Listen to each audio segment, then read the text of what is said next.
Chapter 14. And it came to pass, as he went into the house of one of the chief Pharisees to eat bread on the Sabbath day, that they watched him. And behold, there was a certain man before him which had the dropsy. And Jesus answering spake unto the lawyers and Pharisees, saying, Is it lawful to heal on the Sabbath day? And they held their peace. And he took him and healed him, and let him go.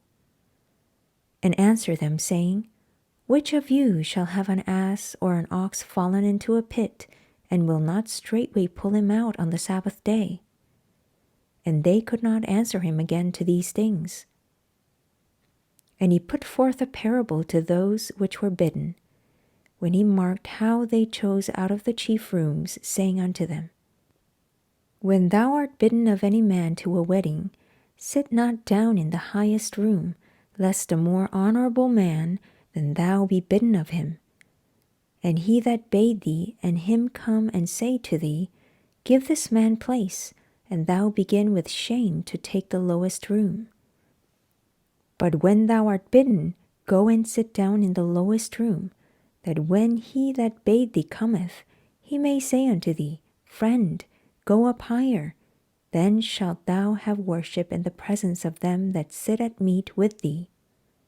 For whosoever exalteth himself shall be abased, and he that humbleth himself shall be exalted.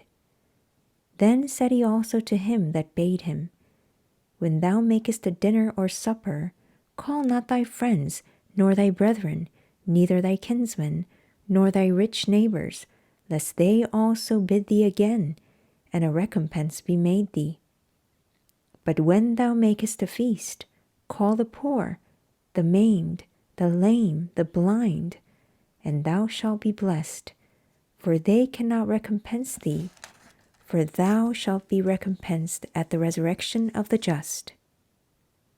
And when one of them that sat at meat with him heard these things, he said unto him, Blessed is he that shall eat bread in the kingdom of God. Then said he unto them, A certain man made a great supper, and bade many, and sent his servant at supper time to say to them that were bidden, Come, for all things are now ready. And they all with one consent began to make excuse.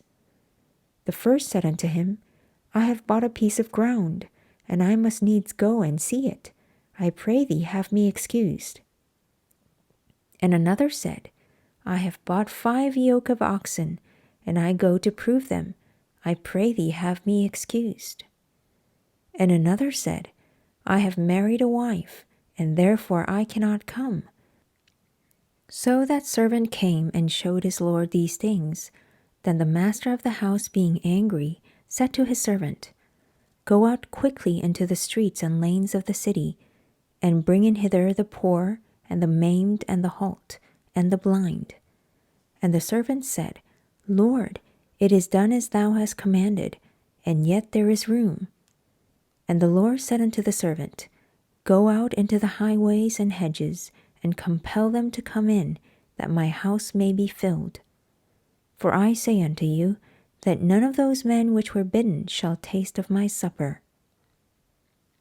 And there went great multitudes with him, and he turned and said unto them, If any man come to me, and hate not his father, and mother, and wife, and children, and brethren, and sisters, yea, and his own life also, he cannot be my disciple. And whosoever doth not bear his cross, and come after me, cannot be my disciple. For which of you, intending to build a tower, sitteth not down first, and counteth the cost, whether he have sufficient to finish it? Lest haply after he hath laid the foundation, and is not able to finish it, all that behold it begin to mock him, saying, This man began to build, and was not able to finish. Or what king going to make war against another king sitteth not down first, and consulteth whether he be able with 10,000 to meet him that cometh against him with 20,000? Or else, while the other is yet a great way off, he sendeth an ambassage, and desireth conditions of peace. So likewise, Whosoever he be of you that forsaketh not all that he hath, he cannot be my disciple. Salt is good, but if the salt have lost his savour, wherewith shall it be seasoned?